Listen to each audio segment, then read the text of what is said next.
A young, innocent girl was riding her bicycle around the house, and when her mother went to check on her after making lunch, she was gone, vanished without a trace. But 12 years later, workers renovating a property's garage discovered something shocking. Beneath the concrete floor, a finding that would change everything. Cedar Brook Hollow wasn't the kind of place where children disappeared. Quiet forested town nestled in the Pacific Northwest had always prided itself on its safety in communities. The town was characterized by its misty mornings when fog would roll through the winding tree-lined roads, creating an almost ethereal landscape. Over the past decade, Cedar Brook Hollow had grown modestly with a few new developments. Sprouting April. Its edges, the surge of Airbnb rentals, had brought a steady stream of visitors as remote work made rural escapes more popular for city dwellers. Seeking temporary refuge in the tranquility of the forest that afternoon, in late May, Laura Forrester pulled into her driveway at exactly 3:17 p.m., just as she did most weekdays at 40. Her honey blonde hair was beginning to show strands of silver that she no longer bothered to hide. The lines around her eyes had deepened over the years, etched there by a grief no parent should ever have Tibere. Laura switched off the engine of her aging car and gathered her pastry utensil box and uniform as a pastry chefette. The morning roost, she typically worked the early morning shift. She'd start her day at 5:30 a.m., preparing Thursday's pastries and desserts and finish by mid-afternoon, allowing her to come home to an empty house that never stopped feeling too. Quiet Laura Forrester was a mom, or used to be a mom, before her daughter Emily disappeared 12 years ago. Emily was only 8 when she vanished one morning during summer break. Laura had been in the kitchen preparing lunch when she realized she hadn't heard the familiar sound of Emily's giggles for over an hour. She'd called out, checked the backyard, then the front yard, then the neighbors' houses. By nightfall, the entire town was searching for the little girl with the bright smile and golden curls. In the aftermath, Laura's husband couldn't bear the weight of their shared grief. He blamed Laura Fornet watching Emily closely enough for being in the kitchen instead of outside with their daughter. 6 months after Emily's disappearance, he filed for divorce and moved to Seattle, leaving Laura alone with her guilt and a house full of memories. As Laura entered her home, she placed her pastry utensil box on the kitchen counter and hung her black and white checkered uniform on the back of Acker. The house was quiet as always. She was about to head upstairs for a shower when her phone rang. The screen displayed a name she hadn't seen in years: Detective Dean Harland. Dean had been the lead investigator on Emily's case in the early days. He'd call Laura daily with updates, but as months turned to years and the case went cold, the calls had stopped. Now, Laura often had to reach out to the police department herself, only to be told there were no new leads. Her heart raced as she answered, "Detective Harlan, Miss Forrester. Good afternoon." His voice was deeper than she remembered, perhaps aged by the years that had passed since they'd last spoken. "Are you at home?" "Yes, I just got back from work. Is everything okay?" There was a brief pause. "Something's come up related to Emily's case. It's important. Would it be all right if I came by to speak with you in person?" Laura's hand tightened around the phone. "Of course. Yes, please come. I'll be there in 15 minutes. After hanging up, Laura paced around her living room, straightening magazines that didn't need straightening, fluffing pillows that weren't flat. Herman raced with possibilities. Had they found Emily? Was it her remains? Had Simeon confessed? The uncertainty was agonizing. When she saw the patrol car pull up beside her house through the front window, Laura was already waiting at the door. Detective Harland stepped out, looking older than she remembered. His dark hair was now peppered with gray, and he carried himself with the slight stoop of someone who had spent too many years hunched over case files. "Miss Forrester." He nodded as he approached the porch. "Please call me Laura," she said, a formality they repeated every time they met, despite having known each other for over a decade now. "Laura," he corrected. "Thank you for seeing me on such short notice." "Please come in," she said, stepping aside to let him enter, but he remained at the bottom of the porch steps. "Actually, I think it's better if you come with me. We've found something, an important piece of evidence related to Emily's case." Laura's breath caught in her throat. "What is it?" "We found Emily's bicycle," he said, his fuzz serious. "The forensic team is investigating the location now." "Her bike?" Where how Laura's question stumbled out. "It was discovered at an Airbnb property not far from here. It would be best if you came with me so you could identify it and confirm that it belongs to Emily." Laura didn't hesitate. She grabbed her purse from the hall table and locked the door behind her as they drove through the familiar streets. Off Cedar Brook Hollow, Laura realized they were heading down Oakage Road, a route she took daily on her way to work. Winthy pulled into the driveway of a large cedar-sided house. Laura felt a chill run through her. "I pass this house every day," she whispered, more to herself than to the detective. "I drive by here every single morning." Detective Harlan gave her a sympathetic look as he parked Thacker. "We'll figure this out, Laura." The property was bustling with active Indianapolis officers, milled around, some taking photos, others talking in small groups. Yellow crime scene tape, cordoned off, The garage area where several people in white forensic suits were working as Detective Harlan led her toward Thegeridge, a man in a construction vest approached them. Detective, we finish at documenting the initial position of the item. He said, thank you, Johnson, Miss Forrester. This is Ryan Johnson, the renovation foreman, who discovered the bicycle. The construction worker nodded at Laura. We're breaking up the concrete for plumbing repairs and to renovate the entire garage.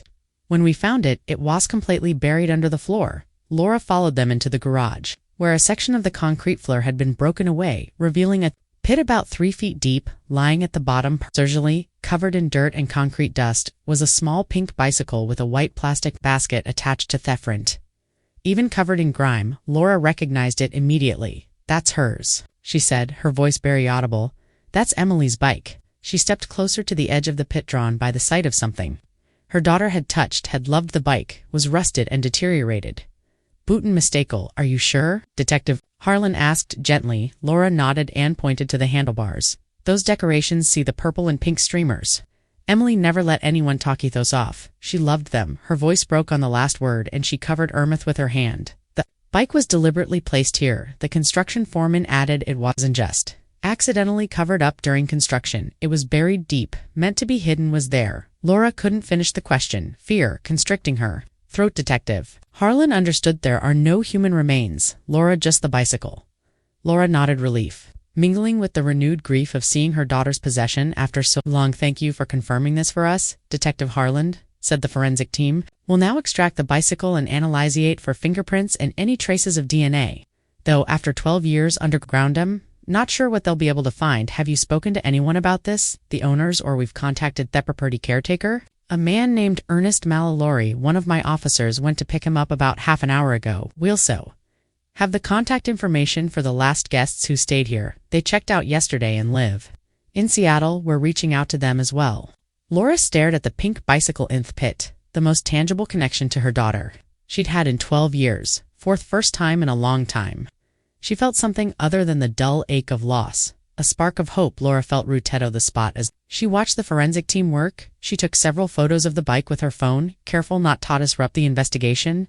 The forensic officers were meticulous, documenting every angle before preparing to remove the bicycle from its concrete tomb. We'll treat this with the utmost care, a female forensic officer assured Laura, noticing her anxious gaze. Every detail matters.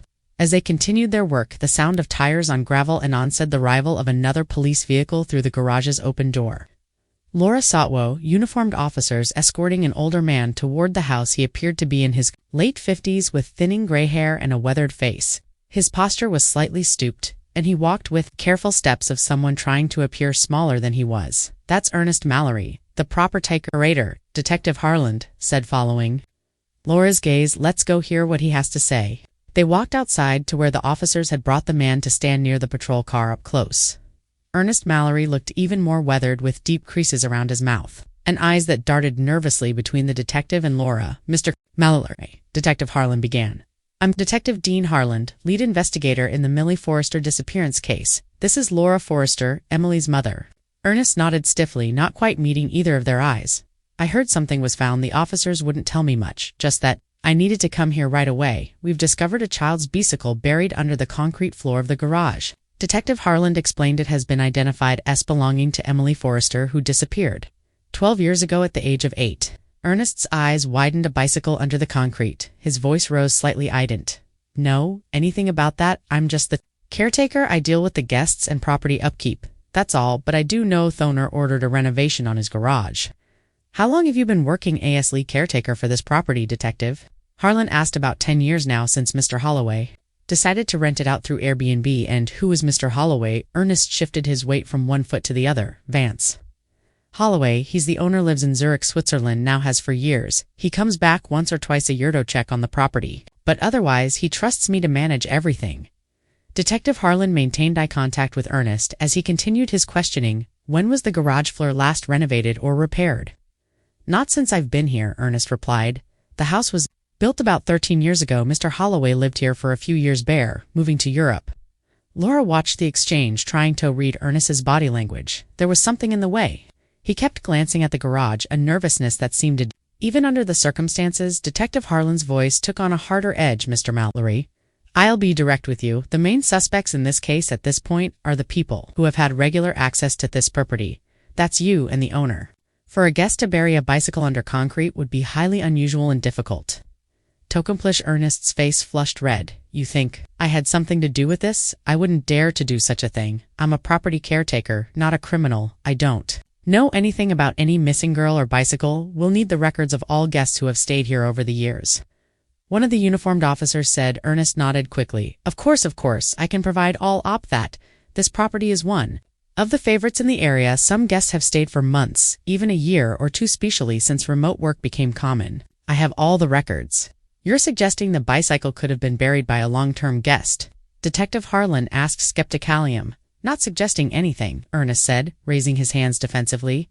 I'm just saying I don't know how. It got there. For all we know, it could have been there before I started working here. Detective Harlan exchanged glances with one of his officers, who pulled out a tablet and began tapping on the screen. After a moment, the officer spoke up. According to county records, this property was built in 2010, about a year before Emily disappearance. 2011. Well, there you have it, Ernest said quickly.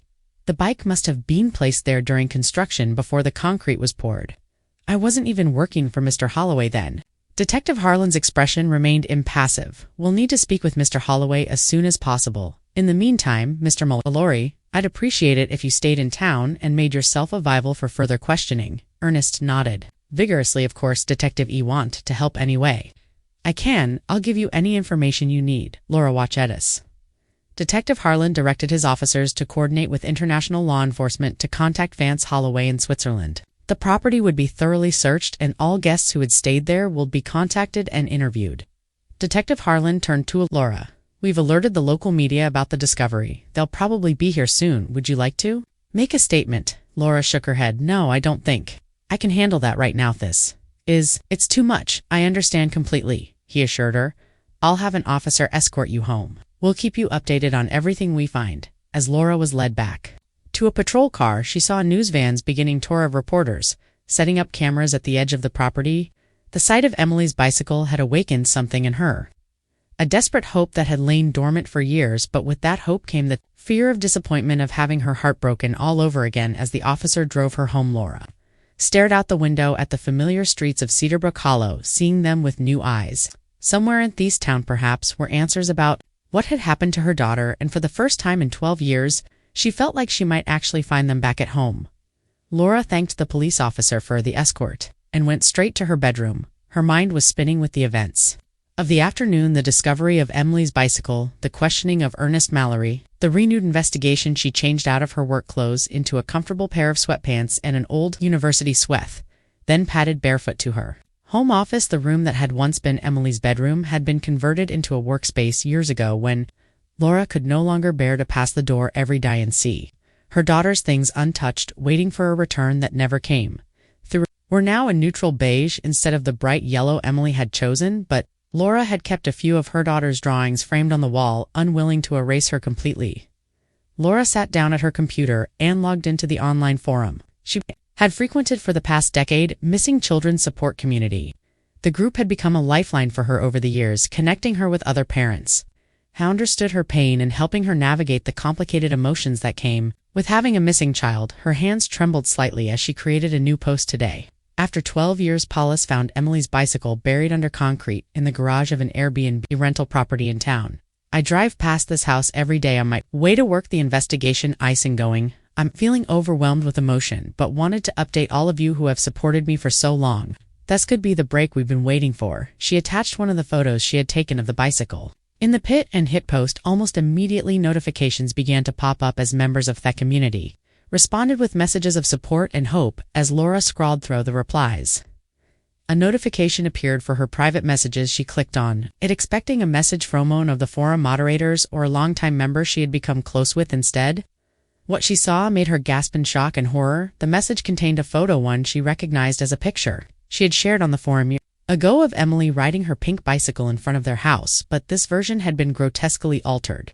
Emily's smiling face had been replaced with what appeared to be a dead pig shed crudely photoshopped onto her daughter's body. Oh my God. Laura, whispered her hand, covering her mouth. Below the disturbing image was a short video. Clipped with trembling fingers, Laura hit play immediately, regretting her decision, the video showed. Someone chopping what appeared to be a pig's head, then wrapping it in transparent elastic wrap. The footage was grainy and poorly lit, but clear enough to be deeply disturbing. Accompanying the media was a message. "Your daughter's as dead as this big. Just accept it and live with it." Laura felt bile rise in her throat. She slammed her laptop closed and rushed to the bathroom, barely making it before she vomited into the toilet. She retched a duntal. There was nothing left then. Slumped against the cool tile wall, shaking after several minutes, she gathered her strength and returned to the computer she needed to document this spore, reporting it to Detective Harlan. Steeling herself, she opened the laptop page and took screenshots of the message. The altered photo and the videothon. She typed a reply, "Who are you? If you're man enough, send this filth, you should be man enough to reveal yourself. Who would do something so cruel to a mother who has suffered for 12 years? She clicked on the sender button, hoping to find some information about who might have sent such a horrible message, but the profile was private. There were no followers or following counts visible, suggesting the account had been newly created solely for the purpose of sending her this message. Laura paced around the room, trying to calm her racing heart. After a few minutes, she returned to the computer and forced herself to watch the video again, this time looking for any details that might help identify the sender. She paused the video at various moments, carefully examining the background. There wasn't much to go on, just what appeared be a wooden surface in an outdoor setting, possibly a table or butcher block in the corner of one frame. She caught a glimpse of what might have been a type of pine tree visible through a window. Laura shared the photo and the video with the community and sent them to the detective, hoping someone might recognize something she had missed. Posted it with a message explaining what had happened and asking for help identifying the account or any clues in the footage. As she was uploading her post, her phone rang. It was Detective Aaron. "I just saw what you sent me," he said, without preamble. "When did you receive this?" "Just now," Laura replied, her voice steadier than she expected. "He posted an update about finding Emily's bike on my support forum, and this appeared in my private messages." Almost immediately, "I've got our tech team analyzing the video and trying to trace the account." Detective Harlan said, "One thing I noticed right away, the trees in the background of the video look like European alpine evergreens, not the species we typically see around here. Do you think it could be the property owner? He lives in Switzerland, right? It's a possibility. We can't rule out." Detective Harlan admitted the timing is suspicious. "We contacted Ernest Mallory earlier today, and it's possible he alerted the owner. But it could also be Simeon, completely unrelated perhaps. A troll who saw the news about the bicycle and decided to be cruel." "Have you found anything else at the house?" Laura asked. "We've conducted a thorough search of the entire property, Detective." Heron replied, "There are no signs of human remains or any other evidence related to Emily's case, which is positive. We're continuing to process the scene, but so far the bicycle is our only solid lead." "What about the guests? Have you reached any of them?" "Yet we're still in the process of contacting them, as you can imagine with years of rental history. It's going to be a slow process, but we're prioritizing long-term stays." "And Neon, who was there around the time Emily disappeared," Detective Harlan Pousethin continued, "Our forensic team has completed their preliminary examination of the bicycle. As we expected, they found no usable fingerprints or DNA samples. Bike has been underground too long, and the concrete and moisture have destroyed any biological evidence that might have been present." Laura closed her eyes, trying not to let disappointment over her. "So we're back to square one." "Not at all," Detective Harlan assured her. "Finding the bicycle is a major breakthrough. It tells us that whoever was involved in Emily's disappearance, access to that property, it narrows our focus significantly." They ended the call. Laura returned to her computer. Her forum post had generated dozens of new replies, with members offering analysis and support. Some agreed with Detective Heron that the trees in the video appeared to be European species, while others pointed out inconsistencies in the footage that suggested it might be digitally altered, even generated by AI. Laura spent the next few hours reading and responding to comments, grateful for the distraction and the collective expertise of the community. With each supportive message, felt a little stronger, a little more capable of facing whatever might come next in the investigation. But beneath it all ran a current of dread. Someone out there wanted her to stop looking for Emily. Someone wanted her to believe her daughter was dead, and that someone might have been watching her for years, waiting for the moment when hope returned. Tokrash. It once again, the remainder of the day and evening passed in a blur as Laura continued to engage with the online forum. The community had rallied around for offering analysis of the disturbing video and photo, as well as technical experts in the group had examined the footage frame by frame.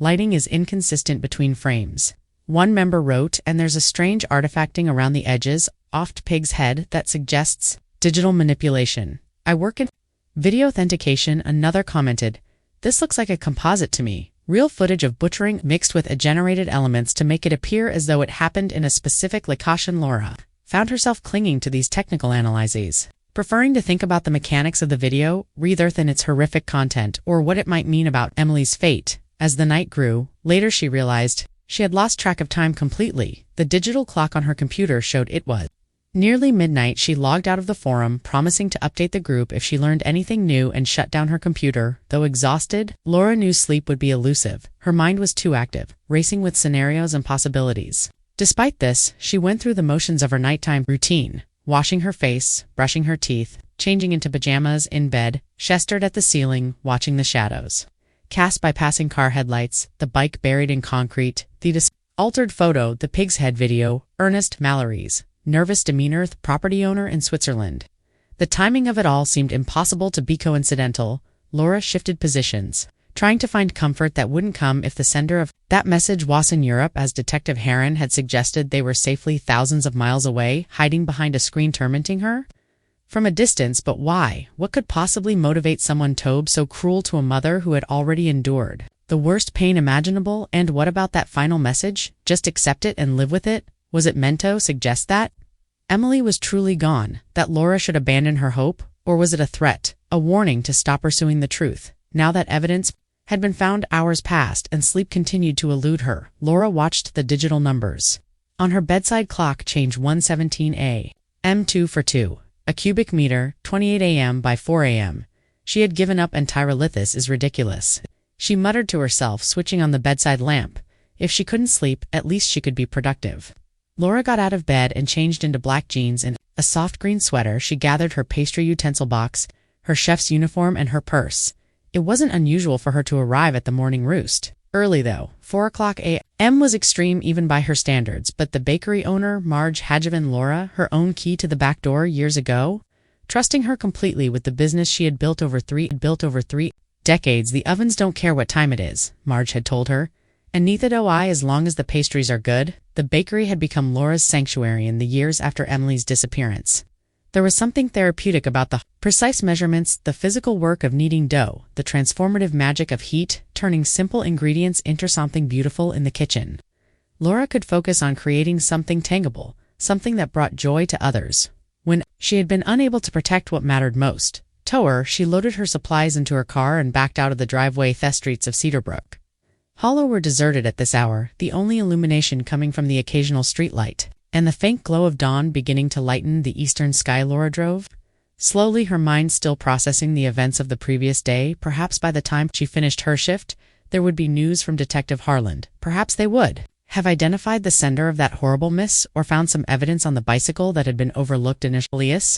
Laura drove the familiar route to the bakery. Her headlights swept over the empty road ahead. The town was silent. Residents still hours away from waking. She followed the winding street that led toward downtown automatically. As she approached the curve near the Airbnb house, where Emily's bicycle had been found, something caught her attention as she neared the property, a light visible through the trees coming from one of the house's windows. Laura frowned. Detective Harlan had told her the property was under police investigation and no one should be there. As she watched, the light suddenly went out, plunging the house back into darkness. "That's odd," Laura murmured to herself. The police might have left an officer to guard the scene, but why would they be turning lights on and off at 4 a.m.? Acting on instinct, Laura slowed her car and turned onto the private road that led to the house. She drove cautiously, keeping her headlights on but approaching with care. As she drew nearer, she spotted a white van parked near the side of the house. It wasn't a police vehicle. Laura parked her car a short distance away and switched off the engine. She debated whether to call Detective Heron immediately, but decided get a closer look first. If it was nothing, she didn't want to wake him at this hour for no reason. She stepped out of her car, quietly closing the door with a gentle push rather than a slam. The Perdon air was cool and damp against her skin as she moved toward the house, staying close to the tree for cover. As she approached, Laura saw movement near the front of the property. A figure was walking hurriedly from the house toward the white van. Ernest Mallory, the caretaker. Even in the dim light, she recognized his stooped posture and nervous gait. Ernest was carrying something, though Laura couldn't make out what it was. From her distance, he placed the item in the van and turned back toward the house, then froze as he heard the sound of Laura's footsteps on the gravel driveway. "Who's there?" he out. His voice tight with alarm. Laura hesitated, then stepped into view. There was no point in hiding. Now it's Laura Forrester, she said, walking toward him. Emily's mother Ernest's face was difficult to read in the darkness, but his body language spoke volumes. His shoulders tensed and he took a half step back toward his van. "What are you doing here at this hour?" he asked, his voice strained. "I could ask you the same thing," Laura replied, stopping a few yards away from him. "I thought this property was off limits during the investigation. I was driving to work and saw lights on." Ernest shifted his weight from one foot to another. "Mr. Vance, Mr. Holloway asked me to retrieve some important documents from the house, insurance papers and property records that the police need for their investigation. He got permission for me to collect them." Laura studied him, noticing how his eyes darted around, never settling on her face for more than a second. At 4 in the morning, "Mr. Holloway is in Switzerland."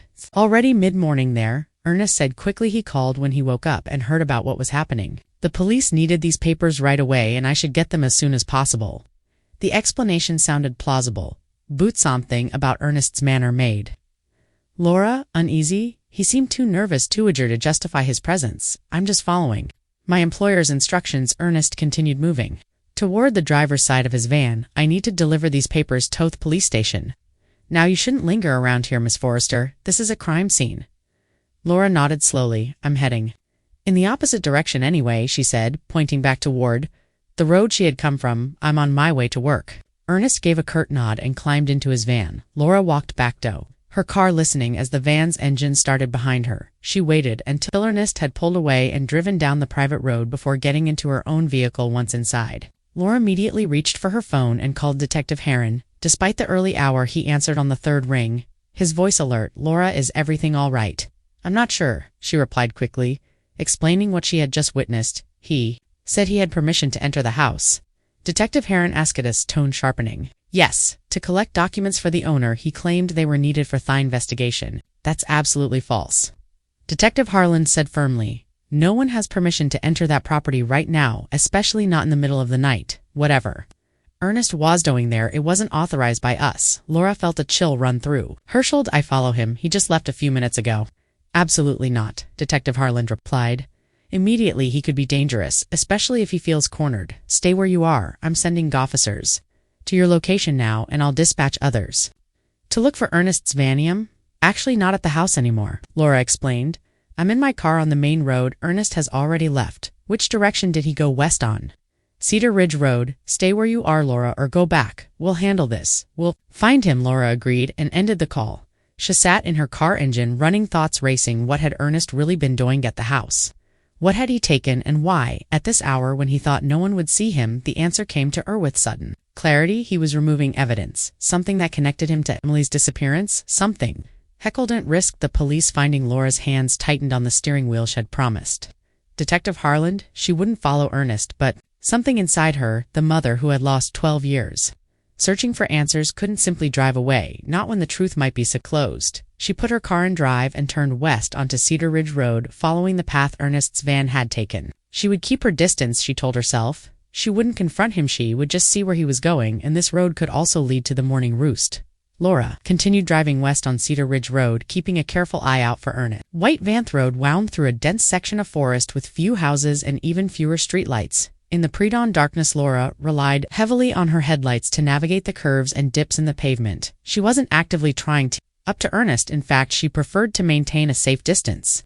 Her goal was simply to discover where he was going, what he was doing with whatever he had taken from the house. Laura checked her GPS to confirm she was still on the right path. Cedar Ridge Road was a fairly straight shot for several miles, though it twisted and turned through the forest terrain. According to the map, if she continued following this road, she would eventually connect to Hillside Avenue, which would lead her back to town from the western edge, not far from where the morning roost was located. This realization provided some comfort. She